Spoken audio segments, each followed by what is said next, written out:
हमारा day 2 challenge है fear of managing relation.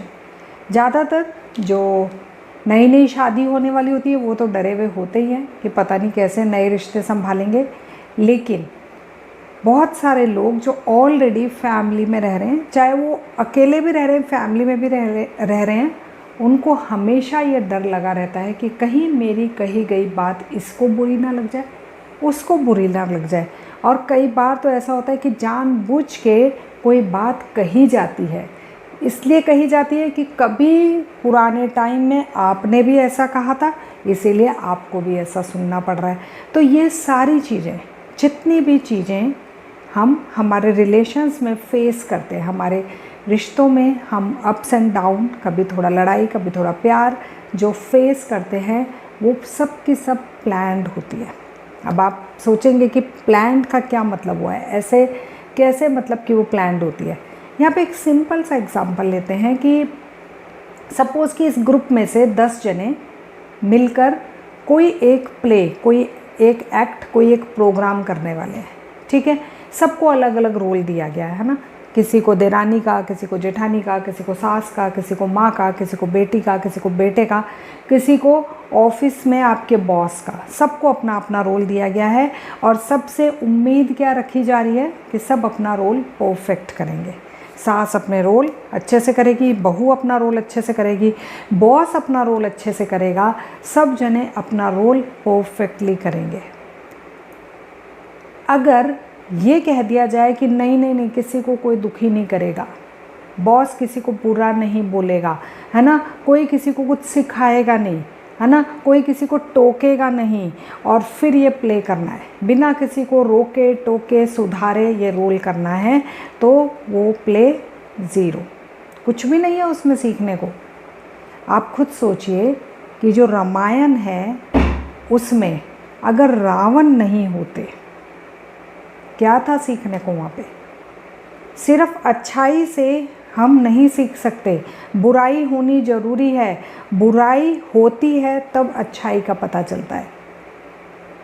रात होती है तो हमें दिन का पता चलता है कि हाँ दिन बहुत अच्छा है, नई सुबह है, नई ताजगी है, नई अपॉर्चुनिटीज़ हैं। रात ही नहीं हो, हमेशा दिन हो, पूरे 6 महीने दिन रहे, जैसा कि नीचे की कुछ कंट्रीज़ में रहता है, 3-3 4-4 महीने दिन रहता है।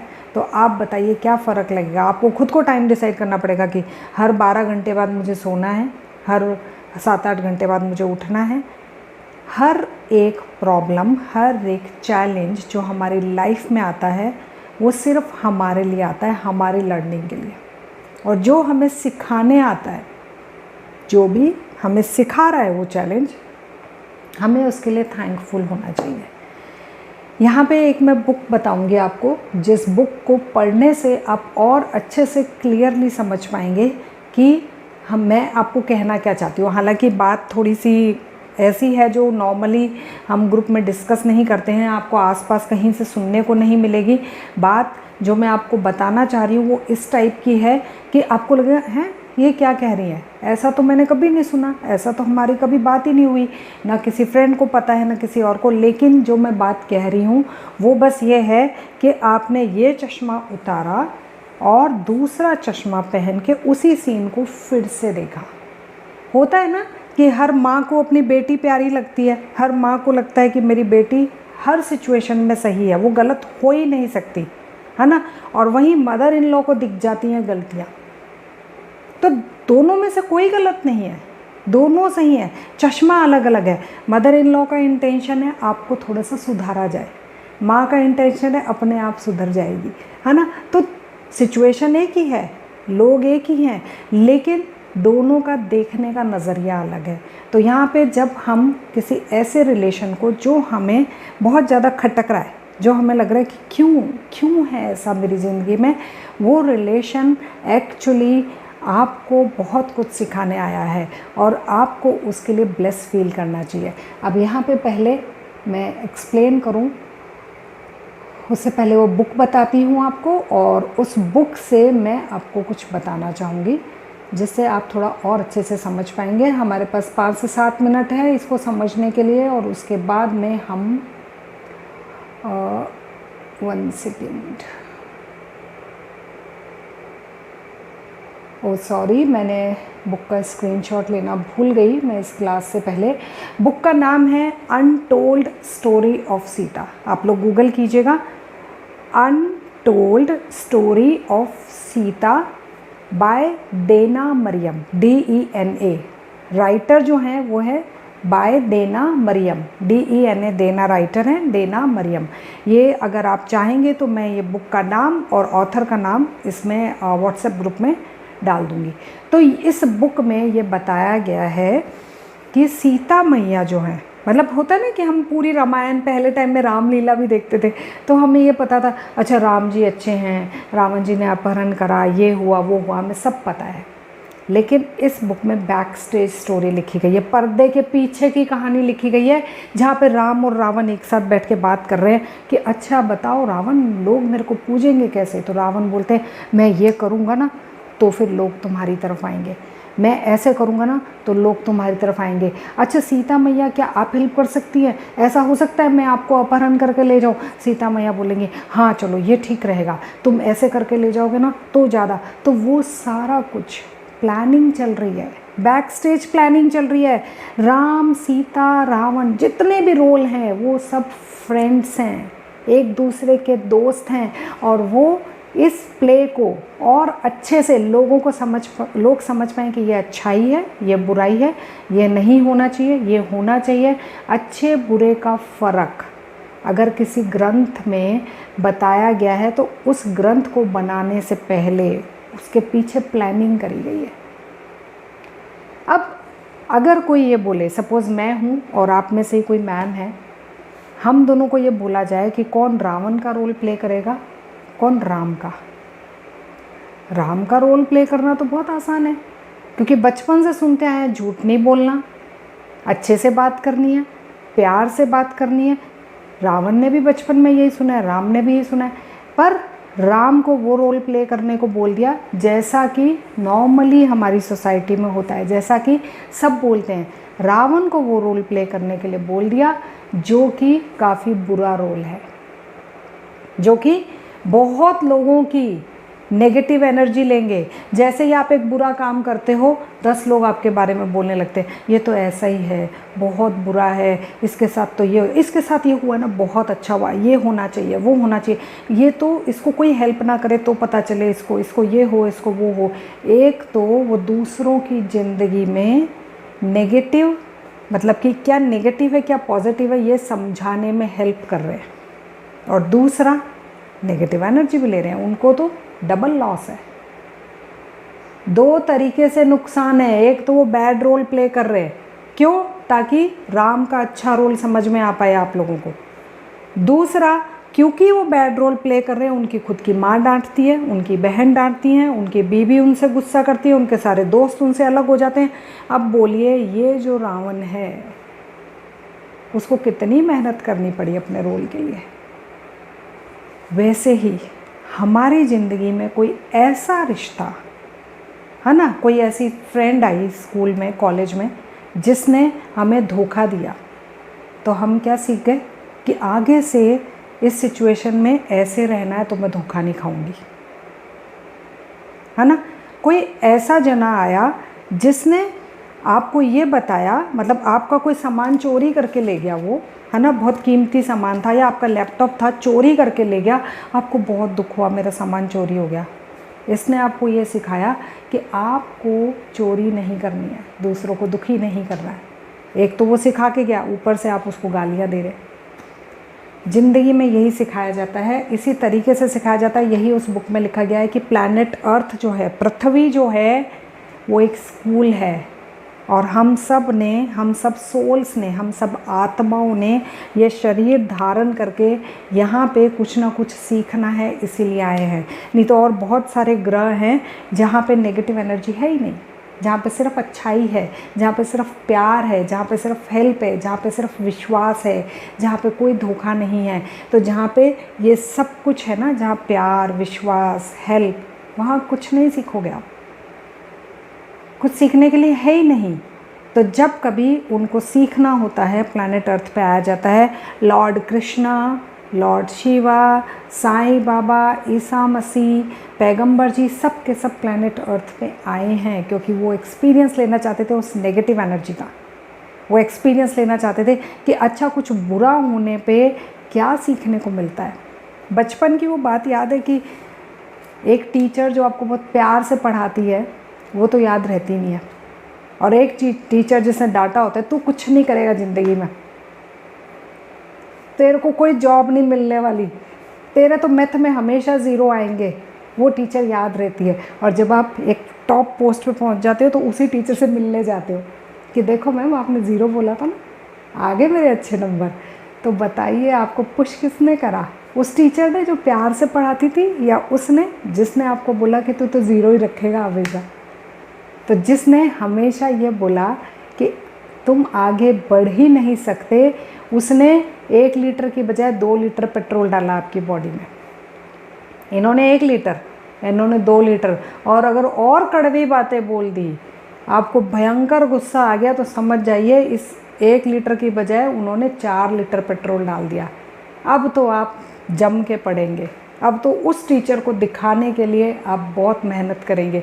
तो सोचिए कि जो नेगेटिव पीपल हैं, जो आपकी लाइफ में नेगेटिव रिलेशंस लेकर आते हैं, वो कुछ ना कुछ सिखाते हैं। लेकिन ये सब चीज़ें जब हम ध्यान करते हैं तभी समझ में आती है। होता है ना, धुंध होती है सामने, है ना, अंधेरा अंधेरा होता है, लेकिन जब वहाँ पे रोशनी पड़ती है तो चीज़ साफ दिखती है। वैसे ही मेडिटेशन में आप आज अपने उस रिश्ते को समझेंगे जो कि आपकी लाइफ में एक नेगेटिव रिलेशन है। ठीक है, तो हम मेडिटेशन करने वाले हैं। नेक्स्ट 12 to 14 मिनट्स हैं हमारे पास। इसमें हम 3 स्टेप में जाएंगे। नंबर 1 स्टेप, कोई भी ऐसा रिश्ता जिसके लिए आपके दिल से अच्छाई नहीं निकलती, ये क्यों है मेरी ज़िंदगी में, इसको नहीं होना चाहिए, उस रिश्ते को याद करेंगे। ठीक है, सिर्फ एक रिश्ते को, ऐसे नहीं कि ये भी एक दोस्त भी, एक पड़ोसन भी, है ना, एक ये भी, ऐसे 4-5 रिश्ते नहीं, सिर्फ एक रिश्ता। ठीक है। सेकंड, ऐसा विजुअलाइज करेंगे कि वो आपके सामने खड़े हैं। ये मैं आपको कराऊंगी, ठीक है। और जो विजुअलाइजेशन है उसमें चिंता मत कीजिएगा कि अगर आप सोचें कि अगर ये मेरे सामने खड़ी है और मैंने इसको कुछ बोल दिया तो सच में उनको पता चल जाएगा, नहीं, ऐसा कुछ नहीं होगा। आप सब कुछ इंटरनली मेंटली अंदर कर रहे होंगे और देखना आपकी एनर्जीज बदल जाएंगी। आप जितनी स्पीड से, जितनी हाई फ्रिक्वेंसी से नेगेटिव एनर्जी उस पर्सन को भेज रहे थे वो थोड़ी कम हो जाएंगी। थर्ड, आप उसे फॉरगिव करेंगे, लेकिन किसी को क्षमा करने से पहले, किसी से क्षमा मांगने से पहले आपको क्षमा करना भी आना चाहिए, है ना। कोई चीज़ मांगने से पहले आपको देना भी आना चाहिए। तो हम पहले देंगे फिर लेंगे, हम पहले उसे फॉरगिव करेंगे, फिर हम उससे रिक्वेस्ट करेंगे कि हमें भी क्षमा कर दिया जाए। ठीक है, तो आइए ये मेडिटेशन हम स्टार्ट करते हैं। अपने दोनों हाथों को ध्यान मुद्रा में ले जाइए, अपनी बैक को स्ट्रेट रखिए। यस, हो सके तो कुशन पे, चेयर पे, जहाँ पे भी आपका मन कर रहा है वहाँ पे बैठिए। कंधों को ढीला छोड़िए, चेहरे पे मुस्कान। ध्यान के 3 स्टेप होते हैं। नंबर 1, फिज़िकल बॉडी को स्टेबल करना, स्थिर करना। नंबर 2, अपनी ब्रीदिंग को रिदम में करना। नंबर 3, आपकी मेंटल बॉडी को अपने कंट्रोल में लेकर मेडिटेशन करना, ध्यान करना।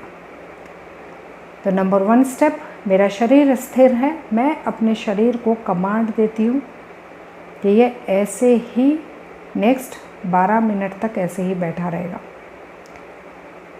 नंबर 2, अपनी ब्रीदिंग को देखना शुरू कीजिए। कहाँ देखेंगे? या तो अपर लिप पे या नोज़ की इनर वॉल्स में। आपके नाक के अंदर नज़रें टिका दीजिए। बंद आँखों से ऐसा सोचिए कि आप अपने नाक के अंदर देख रहे हैं। अपने नाक से आती जाती सांस को देखिए। कुछ सेकंड आपको मेरी आवाज़ नहीं आएगी। 2 से 3 राउंड अपनी ब्रीदिंग को सिर्फ देखेंगे।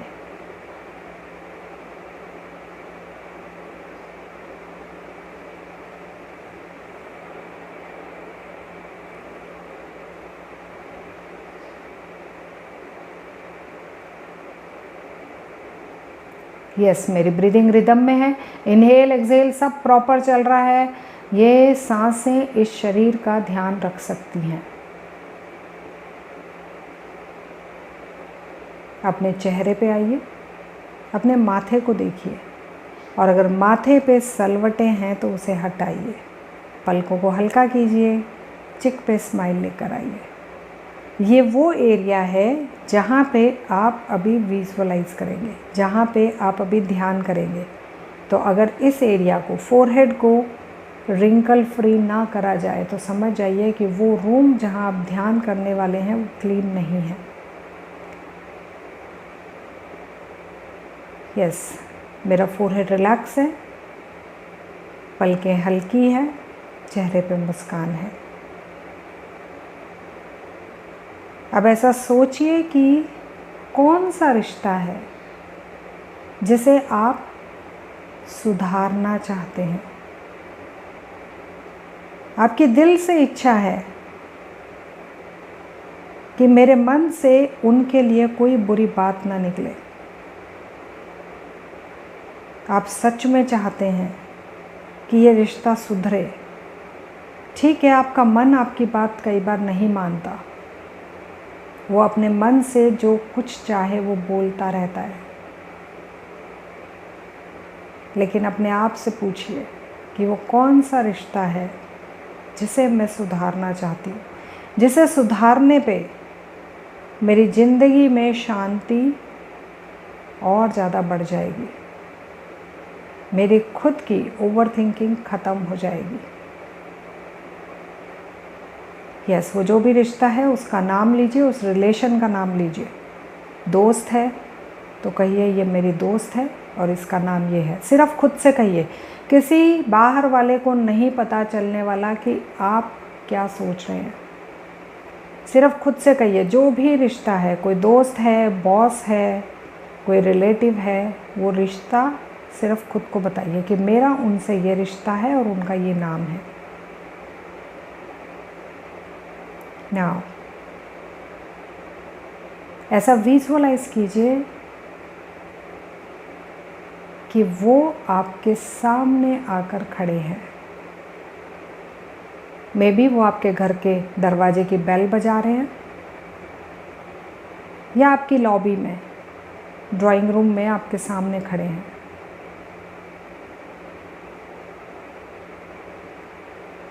अपने आप से कहिए, मैं हमेशा से स्वभाव में बहुत अच्छी हूँ। मैं हमेशा से स्वभाव में बहुत अच्छी हूँ। मैं सबसे प्यार से बात करती हूँ। अब जो आपके सामने खड़े हैं उनको रिक्वेस्ट कीजिए बैठने के लिए। ऐसा सोचिए कि आपके रूम में, लॉबी में, सोफ़े पे, चेयर पे, जहाँ पे भी आप उनको बिठाना चाह रहे हैं वो बैठ गए हैं। उनके चेहरे को देखिए, उनके चेहरे पे खिंचाव है, कोई भी स्माइल नहीं है। उनके चेहरे पे स्माइल लेकर आने के लिए पहले अपने चेहरे पे मुस्कान लाइए, आँखों में चमक लाइए। हो सकता है आप नाटक कर रहे हो सकता है दिल से बहुत बुरी बातें निकल रही हों, लेकिन चेहरे पे मुस्कान लाइए।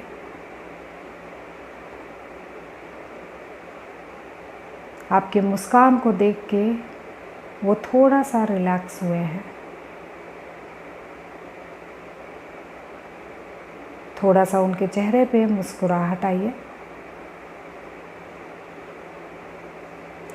मन ही मन उनसे बात करना शुरू कीजिए। कहिए, उनसे कहिए कि हमारा जो रिश्ता है उसमें मेरा दिल, मेरा मन तुम्हारे बारे में बहुत कुछ कहता है। पूरा दिन, रात या जब कभी तुम दिखती हो सकता है रोज़ आपका मिलना उनसे ना होता हो, जब कभी भी फ़ोन पे बात होती हो, उनको एकदम फ्रीली बता दीजिए कि मैं ये सब तुम्हारे बारे में सोचती हूँ और आज पहली बार तुम्हें बता रही हूँ। वो तसल्ली से आपकी बात सुन रहे हैं। ध्यान दीजिए, ये आपका विजुअलाइजेशन है, जैसा आप चाहेंगे वैसा होगा।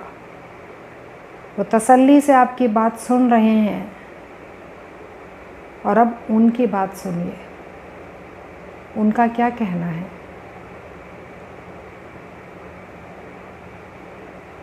वो कह रहे हैं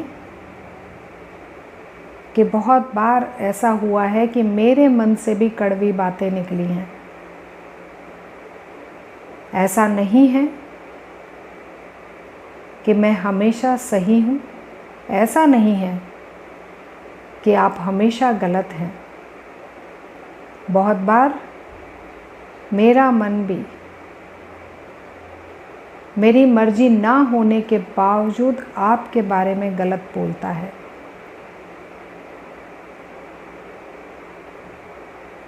अपनी तरफ से शुरुआत कीजिए, कहिए उनसे कि चलो आज एक नई शुरुआत करते हैं। देखिए, अपने आप को देखिए, आप दिल से उनको माफ़ करने को तैयार हैं, क्योंकि आपको पता है कि जैसे मेरा मन बहुत कड़वी बातें बोलता है वैसे उनका भी बोलता होगा। जैसे मैं माफ़ी चाहती हूँ, मैं खुद को क्षमा करना चाहती हूँ, वैसे ही मैं उनको क्षमा कर सकती हूँ। सोचिए, ध्यान से सोचिए कि आप क्षमा अगर कर देंगे तो आपकी फ्रीक्वेंसीज हाई हो जाएंगी, आप हल्के हो जाएंगे, आपके कंधों पे, सिर पे वो भारीपन जो हमेशा आप उठा के रखते हैं वो हट जाएगा। चेहरे पे मुस्कान के साथ में कहिए कि चाहे तुमने मुझे कभी भी कुछ भी कहा हो, जानबूझ के कहा हो, जाने अनजाने में कहा हो, मुझे हर्ट करा हो, मुझे किसी भी बात का बुरा लगा हो, हर उस पल के लिए, हर उस बात के लिए मैं तुम्हें क्षमा करती हूँ। मैं समझती हूँ कि तुम्हारे आसपास के हालात, तुम्हारी भावनाएं, तुम्हारे लाइफ के चैलेंजेस, इन सब ने तुम्हें मजबूर करा वो सब बोलने को, वो सब सोचने को।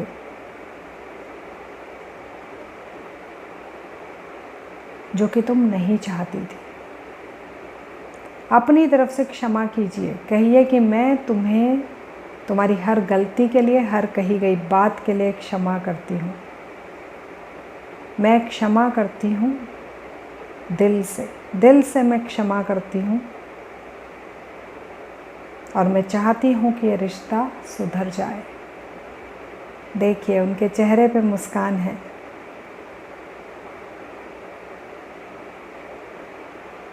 अपने आप में हल्केपन को महसूस कीजिए और उनसे रिक्वेस्ट कीजिए कि मेरी कही गई हर बात, मेरी कही गई हर बात, हर सोच जिसने तुम्हें हर्ट करा हो, उसके लिए मैं क्षमा मांगती हूँ। ऐसी बहुत सारी बातें हैं जो मैंने तुमसे कही नहीं हैं, लेकिन मेरे मन ने सोची हैं, मेरे मन ने मन ही मन तुम्हें बुरा कहा है। उन सब के लिए, उन सब नेगेटिव एनर्जीज़ के लिए जो इनविजिबल थी, तुम्हारे तक ज़रूर पहुंची होंगी, उन सब के लिए मैं क्षमा मांगती हूँ। फॉरगिव कीजिए, फॉरगिवनेस मांगिए। मैं तुम्हें तुम्हारी हर गलती के लिए माफ़ करती हूँ, और मैं तुमसे मेरी हर गलती के लिए माफ़ी मांगती हूँ। बिलीव कीजिए, आपकी एनर्जीज़ वहाँ तक ज़रूर पहुँचेंगी। आपको अपने रिलेशन में सुधार नज़र आएगा। अब ऐसा सोचिए कि वो बहुत ही अच्छी मुस्कान के साथ आपको बाय करके चले गए हैं। अब आप अकेले बैठे हैं। अपने आप से कहिए कि मैं मानती हूँ मैं बहुत बार अच्छा और बहुत बार बुरा व्यवहार करती हूँ। मैं मानती हूँ कि मुझ में भी बहुत सारी गलतियाँ हैं। मैं खुद को हर एक गलती के लिए क्षमा करती हूँ। मैं आगे बढ़ने को तैयार हूँ।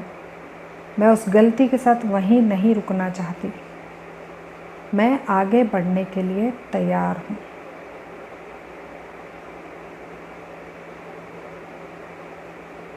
महसूस कीजिए, मानो बहुत ही भारी वज़न जो आप हमेशा से अपने साथ लेकर घूम रहे थे, वो आपने हटा दिया है।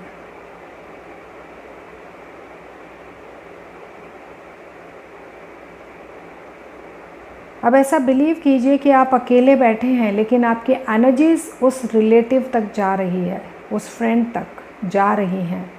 मन ही मन कहिए, मन ही मन कहिए कि मैं आपकी खुशियों के लिए, आपकी तरक्की के लिए, आपकी बुद्धि के लिए, आपकी आध्यात्मिक प्रगति के लिए प्रार्थना करती हूँ।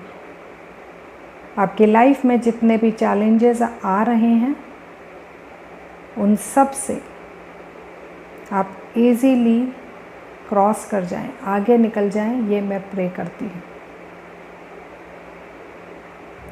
मैं आपको आप जैसे हैं स्वीकार करती हूँ। आप में अच्छाइयाँ और बुराइयाँ दोनों हैं। मैं आपको आपकी बुराइयों के साथ स्वीकार करती हूँ। मैं आपसे रिक्वेस्ट करती हूँ कि मुझे भी मैं जैसी हूँ वैसा स्वीकार करा जाए। मैं खुद को मैं जैसी हूँ वैसा स्वीकार करने के लिए तैयार हूँ। अब ऐसा सोचिए कि आपके फैमिली के सारे रिलेटिव्स आपके आसपास खड़े हैं। मन ही मन कहिए, आप सब जैसे हैं वैसे मैं आपको एक्सेप्ट करती हूँ, मैं स्वीकार करती हूँ। मैं आप सबको बदलने नहीं चली, मैं हर एक पे काम करने नहीं चली, मैं सिर्फ खुद को बदलती हूँ। मैं आप सब से खुद को थोड़ा सा दूर करती हूँ, बीच में एक मार्जिन लाइन ड्रॉ करती हूँ। आप सब जैसे हैं वैसे मैं आपको एक्सेप्ट करती हूँ। मैं आप सब में कोई बदलाव नहीं चाहती, क्योंकि मैं नहीं चाहती कि मैं भी आपके अकॉर्डिंग बदलूं। मैं खुद को बदलना नहीं चाहती, इसीलिए मैं आपके बदलने की उम्मीद नहीं रखती। अब ऐसा सोचिए कि आप सब एक दूसरे के साथ गले मिल रहे हैं, मुस्कुराहट के साथ में। पूरी फैमिली एक साथ है। पूरी फैमिली को लविंग एनर्जी से ब्लेस कीजिए, आशीर्वाद दीजिए। यह पूरा परिवार एक साथ रहे, खुश रहे।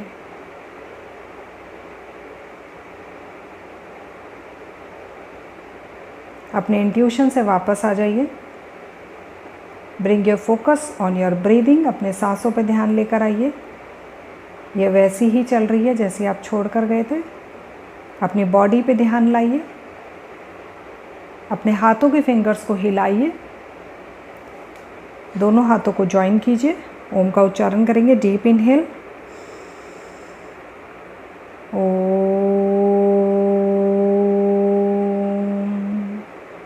शांति शांति शांति।